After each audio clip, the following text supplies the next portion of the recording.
Now, Harry and Meghan have been spotted skiing on the slopes and the valleys of Canada during their Invictus Games visit. Well, that comes as, back on this side of the pond, the Queen was joined by acting royalty for the 400th anniversary of Shakespeare's First Folio. Lots to get through. GBNews' royal correspondent Cameron Walker, who joins us now. And Cameron, what's a folio? Shakespeare's folio. Published in 1623, Stephen, so just over 400. It's like his book. It's a collection of plays, so 36 of his plays written down in one manuscript. That's essentially what it is. So there's a whole year of celebrations, which is what the Queen was doing yesterday. And this is what has caught my eye this morning. It's this fantastic picture, I hope we can show you on the screen, of the Queen surrounded by dames. Yes, queens of the stage. Yes. Yeah, Dame Judi Dench, one of them.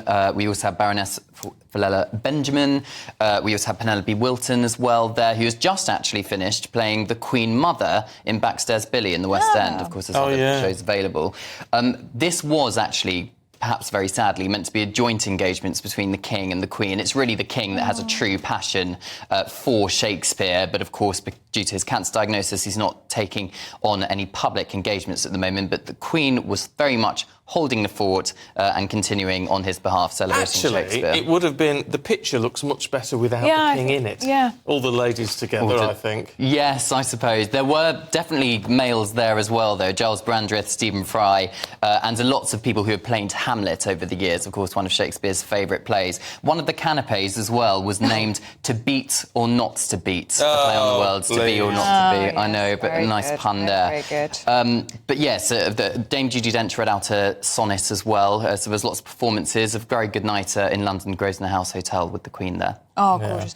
We need to talk about Meghan and Harry. Yes. They have hit the slopes, haven't they? There's some new pictures out. They have. So Harry and Meghan are in Whistler in Canada. It's the one-year countdown to the Invictus Games 2025. For the first time ever, it's going to include some winter sports. It was set up by Prince Harry in 2014 to help injured and sick military personnel and veterans to aid their recovery. So there's some great pictures there of Harry trying his hand at sit skiing and, of course, Meghan alongside him, supporting him, meeting lots of these veterans who are going to be taking part in the Games. It is one of Prince Harry's very worthy causes, giving veterans around the world, 550 will be competing next year, purpose again after their rehabilitation.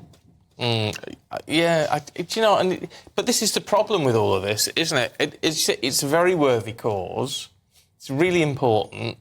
It all gets overshadowed by the rows of everything else. Yeah, they didn't help themselves by flying in a private jet from Los Angeles or Santa Barbara, I think it was, to Vancouver to take part in this. At the same time, it says in the new website, Prince Harry's bio, that Prince Harry is an environmental activist. Of course, he also set up a sustainable travel firm, Travelist, and yet he's flying on a private jet. I'm sure they would say it's for security reasons. The timings of commercial flight didn't work, but nonetheless, it's not a good look and overshadows some of the great work he is doing with the Invictus Games. And there's also been this row about the children's names. So the children are now going by Sussex rather than Mountbatten Windsor. Yes, which has become a bit of a row because critics of Harry and Meghan are saying they are just capitalising once again on their kids' titles. But there is very much precedent for this. So following the coronation, Archie and Lilibet's surnames were kind of automatically changed to Sussex in a very similar way that when William and Harry were children,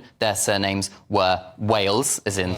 Harry Wales, William Wales. I think George Charles and Louis' surname is also Wales. So it's kind of following that precedent. But of course, it is a bit of a challenge for Harry and Meghan because, as you say, Stephen, all of this has kind of been... It's all happening the same week where there's been lots of rows about the website and accusations of Harry and Meghan capitalising on their kids' titles. A source has told The Times this morning that it represents unification of the family because for the first time since the coronation, both... Archie, Lilibet and Harry and Meghan all have the same surname rather than some of them having Sussex and some of them having Mountbatten Windsor. So it's a proud moment, as sources told The Times, for them. So in that sense, all this hoo-ha is a bit of a storm in a teacup over the names. Quite possibly. And also the royal crest as well. It's been pointed out that the Duchy of Cornwall has lots of royal branding all over their biscuits they sell in Waitrose and other supermarkets, of course, are available. And also the 800 companies companies that have a royal warrant who obviously used that royal crest to make a profit. So it's all of this which is similar, but of course Harry and Meghan maintained that, of course, they're not using the word royal, which is what they agreed with Queen Elizabeth II in 2020 at that Sandringham summit. OK, Cameron, thank you. Thank you very much indeed.